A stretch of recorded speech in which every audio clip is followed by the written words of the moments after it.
जय हिंद दोस्तों। भैया हम लोग पढ़ रहे थे डाइजेशन सिस्टम।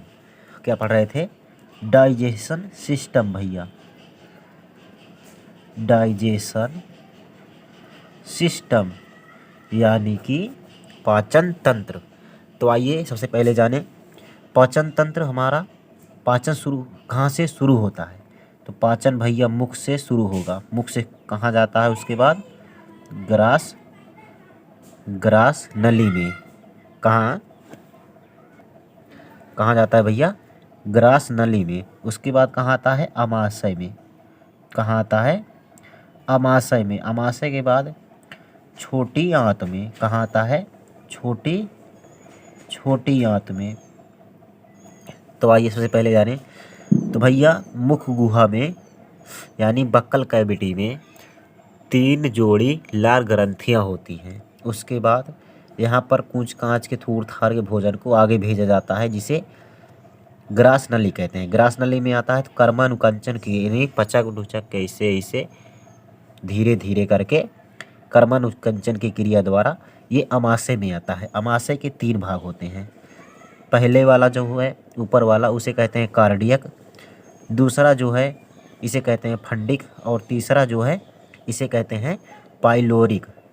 उसके बाद आ जाता है छोटी आंत और ये छोटी आंत। तो छोटी आंत में भैया छोटी आंत के कितने भाग होते हैं? 3 भाग होते हैं। इसे कहते हैं ड्यूडेनम। क्या कहते हैं? ड्यूडेनम। इसको कहते हैं भैया, ये दूसरा है जेजुनम। जेजुनम। और तीसरा होता है इलियम। क्या होता है? इलियम। क्या होता है भैया? इलियम। ई इलियम। इलियम भैया होगा। क्या क्या हो गया? इलियम होता है भैया। तो वो सबसे पहले मुख से खाते हैं, उसके बाद आता है ग्रसनी में यानी ग्रास नली में, उसके बाद पेट में। पेट में तीनों भाग से पहले में एचसीएल पाया जाएगा, दूसरे में क्या होता है? दूसरे में रूजी लगी होती हैं। दूसरे में भैया ऐसे कांटेनुमा संरचना होती है जिसे कहते हैं रूजी। जब भूख लगती है तो यही खड़े हो जाते हैं और धीरे धीरे भोजन को इधर भेजते हैं पाइलोरिक वाले भाग में। धीरे धीरे करके ये रोक कर पाइलोरिक वाले भाग में भेजते हैं। तो पेट में भैया 4 घंटे तक भोजन रुका रहता है। 4 घंटे तक क्या होता है? भोजन रुका रहता है। इसमें ये होता है ऊपर वाला कार्डियक, ये होता है फंडिक बीच वाला, नीचे वाला होता है पाइलोरिक। पाइलोरिक में जठर ग्रंथियाँ लगी होती हैं। ग्रंथि मतलब होता है थैली यानी पन्नी। इसमें कुछ भरा रहता है, रस एंजाइम जो भी है ये भरा रहता है, जिसे कहते हैं जठर रस। जठर ग्रंथियाँ पाई जाती हैं, इसमें क्या भरा रहता है? जठर रस। जठर रस भरा रहता है तो ये भोजन को जो भोजन इधर से आता है भोजन में सारी जठर रस मिल जाते हैं। जो रस है इसमें का इसी में मिल जाता है। तो यहाँ पर लगा होता है भैया लीवर। क्या लगा होता है? लीवर। ये होता है गाल ब्लैडर। और इधर लगा होता है भैया, क्या लगा हुआ होता है भैया? पेनक्रियाज। पेनक्रियाज लगा होता है इधर। ये लीवर लगा होता है और ये गाल ब्लैडर है। ये लीवर जो है पित्ताशय का निर्माण करता है। पित्ताशय के निर्माण करके ये गाल ब्लैडर के पास दे देता है। गाल ब्लैडर एक असिस्टेंट की तरह काम करता है कि यानी जब हम कुछ भी खाते हैं तो पित्ताशय इसमें से अपना वो जठर रस जो इकट्ठा किया है, पित्त जो इकट्ठा किया है इस भोजन के ऊपर छिड़क देता है। और ये जो पित्ताशय है, पित्ताशय को भैया पूर्ण पाचक रस भी कहते हैं। यानी पूर्ण पाचक रस किस में बनता है? पित्ताशय में। पित्ताशय में भैया पूर्ण पाचक रस बनेगा, जिसे कहते हैं लेट यानी LAT। लाइपेज और एमाइलेज और ट्रिप्सिन। क्या क्या बनता है? लाइपेज, एमाइलेज और ट्रिप्सिन। तो जो लाइपेज है लाइपेज भैया ये वसा का पाचन करता है, लाइपेज वसा का पाचन करता है। और एमाइलेज जो है स्टार्च यानी जो चोकर वोकर खाते हैं उसका पाचन करता है। और ट्रिप्सिन, ट्रिप्सिन प्रोटीन का पाचन करता है। किसका? प्रोटीन का पाचन करता है भैया। उसके आगे आइए देखें भैया, जब जो भोजन हम खाए हैं उसमें HCl मिल गया है, HCl मिल गया है, तो अगर HCl वाला मिला भोजन इसमें आएगा तो ये जो नली हैं छोटी आंत वाली ये जल जाएंगी, यानी इसमें घाव हो जाएगा। तो इसीलिए गाल ब्लैडर जो है इस पर छिड़क देता है, गाल पित्त जो है पित्त इस पर छिड़क देता है, तो ये जो एसिड होते हैं ये बेस में बदल जाते हैं। तो इसी प्रकार धीरे धीरे इधर आ जाते हैं। तो जैसे अब कुछ भी हम खाए तो इसको प्रेरित भी करना चाहिए, यानी बताना चाहिए गाल ब्लैडर को, हाँ खाना खा लिया है, अब कुछ जो पित्त बना हुआ है इस पर लाकर छिड़क दो। तो कौन बताता है? तो इसमें जो ड्यूडेनम वाली ये हैं इसमें एंजाइम कुछ पाए जाते हैं जिसे हार्मोन कहते हैं, हार्मोन पाए जाते हैं भैया। क्या पाए जाते हैं? हार्मोन। हार्मोन पाए जाते हैं 2 प्रकार के। पहला होता है कोलेसिस्टो कोलेसिस्टोकाइनिन। क्या पाया जाता है? कोलेसिस्टोकाइनिन। जब लीवर में भैया पित्ताशय बना, एक गाल ब्लैडर में इकट्ठा हुआ, जब हम खाना खाए तो पित्ताशय जो है तो इसको छिड़कने के लिए भैया कौन प्रेरित करता है? कोलेसिस्टोकाइनिन बता देता है कि खाना खा लिया है, समोसा खा लिया, खाना खा लिया है, दाल चावल खा लिया है, अब जाकर तुम छिड़क दो। तो यही आकर छिड़क देता है। अब भैया जो ये वाला पेनक्रियाज है इसमें भी बना होता है, ये भी आकर इसी पर अपना जो खाए होते हैं उसको पचाने के लिए एंजाइम छिड़क देता है। तो इसको भी बताना चाहिए। तो इसको बताने के लिए ड्यूडेनम में एक और सिक्रेटिन नामक हार्मोन पाया जाता है। कौन सा? सिक्रेटिन। सिक्रेटिन नामक हार्मोन पाया जाता है। ये दोनों में अब सिक्रेटिन जो हार्मोन है इसको आकर बता देता है पेनक्रियाज को, तो ये भी अपना जो रस है इस पर लाकर भोजन पर छिड़क देते हैं। तो जब भैया इकट्ठे हैं तो मिल नहीं पाएंगे, तो इसीलिए यहाँ से लेकर यहाँ तक पूरा ये लभरा जाते हैं, यानी दूर दूर हो जाते हैं और आपस में बढ़िया से मिल जाते हैं।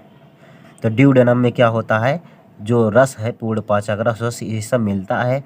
और जेजुनम में कुछ नहीं होता, कुछ पाचन वाचन नहीं होता, सिर्फ दूर दूर इसमें इकट्ठा होते हैं, दूर दूर हो जाते हैं, जिससे आपस में बढ़िया से सारे रस मिल जाएं।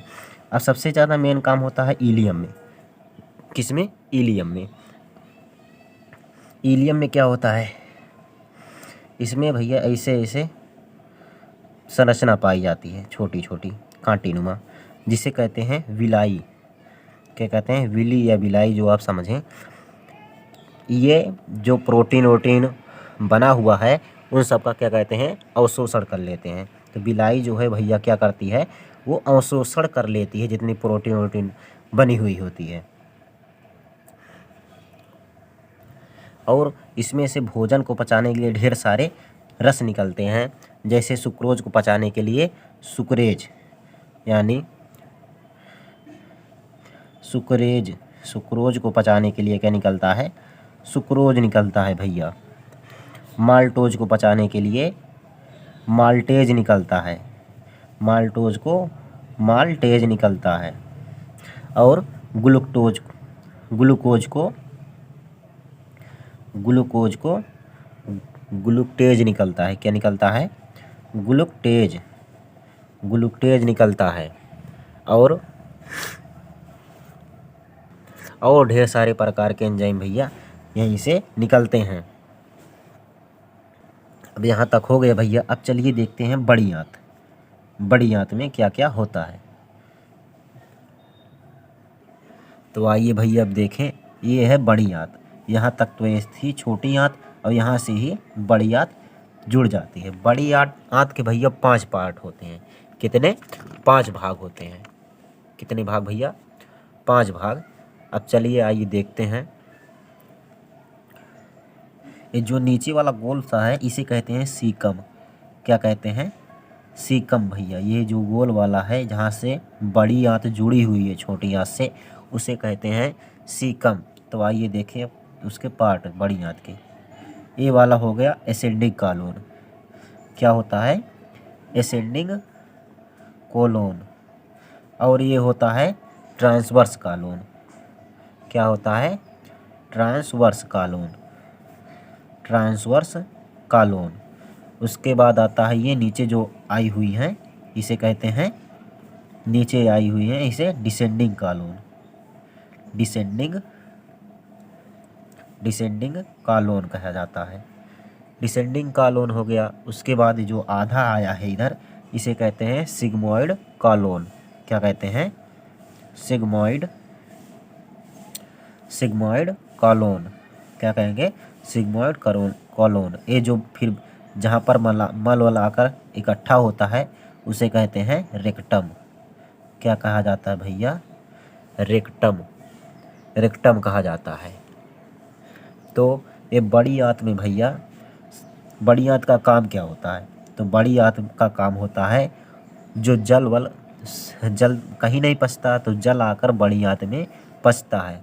कहाँ आकर पचता है भैया? बड़ी आंत में आकर जल पचता है। ये जो नीचे की ओर लगा होता है इसे कहते हैं अपेंडिक्स। क्या कहते हैं? अपेंडिक्स। अपेंडिक्स होता है भैया, इसका पहले काम था, अब ये कुछ काम नहीं करता है। पहले जैसे हम लोग या मानव जो थे पहले ज़माने के आदि मानव, वो घास वास खा लेते थे, जो पाते थे वही खा लेते थे, तो ये उसी को पचाने का काम अपेंडिक्स का होता था। अब भैया, अब इसका अपेंडिक्स का काम नहीं होता है। धीरे धीरे ये ख़त्म भी हो सकते हैं। अपेंडिक्स जैसे कोई काम नहीं होता। शरीर में हमारे बहुत सारे ऐसे अंग पाए जाते हैं जिसका कोई काम नहीं होता है। जैसे हमारा ऊपर का जो एक कान है, जिसे कर्ण पल्लव कहते हैं, इसका भी कोई काम नहीं होता है। इंसानों में यानी लड़कों में तो कोई काम नहीं होता है, लड़कियों में बाली वाली पहनने के काम आता है। भैया अपेंडिक्स जो होता है इसमें सेलुलोज का पाचन होता था पहले। क्या होता था? सेलुलोज का पाचन। सेलुलोज का पाचन कहाँ होता था? तो अपेंडिक्स में होता था। भैया आप कहेंगे कि डाइजेशन जो पढ़े हम लोग, इसमें पांच भाग में डाइजेशन पूर्ण होता है। सबसे पहले होता है इंजेशन। क्या होता है? इंजेशन। इंजेशन का मतलब होता है खाना को खाना, यानी अपने हाथों से मुंह में डालना कहलाता है इंजेशन। उसके बाद पचना क्या कहलाता है? डाइजेशन। पचना क्या कहलाता है? कहाँ से शुरू होता है पचना? मुख से। मुख से भोजन पचना शुरू हो जाता है, जिसे डाइजेशन कहते हैं। यानी मुंह में डालना इंजेशन, पचने की क्रिया को डाइजेशन, और अवशोषण करने की क्रिया को एब्जॉर्प्शन। क्या कहा जाता है? एब्जॉर्प्शन कहा जाता है। यानी अवशोषण जो बना हुआ है, प्रोटीन, कार्बोहाइड्रेट, दुनिया में निपोरा, ये सब, इन सब का अवशोषण कौन करता है? इन सबको अवशोषण करना एब्जॉर्प्शन कहलाता है। और उसके बाद आता है एसिमिलेशन। क्या आता है? एसिमिलेशन। एसिमिलेशन का काम क्या होता है? जैसे अब प्रोटीन इकट्ठा किए हैं, तो उसको खून के रास्ते भैया जिसको जो चीज़ की ज़रूरत है उसे वहाँ तक पहुँचाना, यानी बांटने का काम एसिमिलेशन का काम होता है। यानी सबको बांटना, यानी पहुँचाना, देना, इकट्ठा कर जो इकट्ठा हुआ है उसको देना, बांटना एसिमिलेशन कहलाता है। उसके बाद आता है डिफेक्शन। डिफेक्शन का मतलब होता है जो मल इकट्ठा हुआ है उसको त्यागना, डिफेक्शन कहलाता है। तो यही 5 भाग में डाइजेशन हमारा कंप्लीट होता है। तो आइए उसके आगे जाने भैया। वसा का पाचन कैसे होता है, यानी वसा, फैट, तेल जो है इसका पाचन कैसे होता है। वसा टूटता है किसमें? ग्लिसरॉल में। ग्लिसरॉल में वसा टूटता है। उसके बाद ग्लिसरॉल किसमें टूटता है? फैक्ट्रिक एसिड में टूटता है। फैक्ट्रिक एसिड में टूटता है। तो इसका पाचन होता है वसा का। उसके बाद भैया प्रोटीन का पाचन कैसे होता है? भैया प्रोटीन का पाचन कैसे होता है देखिए। प्रोटीन का पहचान, पहले प्रोटीन जो है, प्रोटीन किस में टूटता है? पेप्टोन में पहले टूटता है। किस में? पेप्टोन में टूटता है। उसके बाद पेप्टोन जो है पेप्टाइड में टूटता है। पेप्टोन जो है पेप्टाइड में टूटता है। पेप्टाइड जो है एमिनो एसिड में टूटता है। किस में? एमिनो एसिड में। पेप्टाइड भैया एमिनो एसिड में टूटता है। तो पेप्सिन भैया कहेंगे जो है ये, पहले प्रोटीन हमें कहाँ से मिलेगा? तो प्रोटीन हमें भोजन से मिलता है। प्रोटीन हमें भोजन से लिए, उसके बाद कहाँ गया? आमाशय में। आमाशय में कहाँ गया? कहाँ गया भैया? आमाशय में। आमाशय में गया। आमाशय में क्या बनता है? पेप्सिन। आमाशय में पेप्सिन बनता है। पेप्सिन से पेप्टोन बनता है। तो पेप्सिन आमाशय में बनेगा। उसके बाद पेनक्रियाज जो है वो ट्रिप्सिन को रिलीज करता है। पेनक्रियाज जो है वो किसको रिलीज करता है? ट्रिप्सिन को। ट्रिप्सिन छोड़ता है। उसके बाद इलियम, जो हमारी छोटी आंत है, उसका अंतिम भाग जो है इलियम, इलियम किसको छोड़ता है? इरेप्सिन को। इरेप्सिन को छोड़ता है तो प्रोटीन का पाचन होता है। यानी वसा का पाचन भैया ग्रीसलाल में टूटता है वसा पहले, उसके बाद फैट्रिक एसिड में टूटकर इसका पाचन हो जाता है वसा का। लेकिन प्रोटीन का पाचन भैया ढेर मेहनत से होता है। पहले भोजन की तरह हम प्रोटीन लेते हैं, उसके बाद जो पेप्टोन है ये आमाशय में जाता है। एक प्रोटीन पेप्टोन में टूटता है पेप्सिन के माध्यम से आमाशय में। उसके बाद आता है ट्रिप्सिन, जो पेनक्रियाज से रिलीज होता है। तो ये ट्रिप्सिन की मदद से पेप्टाइड में टूटता है जो बचा हुआ है। उसके बाद एमिनो एसिड जो है ये इलियम से इरिप्सिन निकलता है, तो इरिप्सिन से एमिनो एसिड में टूट जाता है प्रोटीन। तो इसी प्रकार इन सब का पाचन होता है भैया। आशा करते हैं भैया आप लोग समझे होंगे। वीडियो भैया अच्छा लगा हो प्लीज़ कर दीजिए लाइक, और चैनल पे नए आए हो भैया तो प्लीज़ कर लीजिए सब्सक्राइब, और अपने दोस्तों के साथ भी शेयर कीजिए। नए नए वीडियोज हमारे चैनल पर उपलब्ध हो रहे हैं रोज़ के रोज़, आप लोग देखिए और एंजॉय कीजिए। मिलेंगे नेक्स्ट वीडियो में। जय हिंद, जय भारत।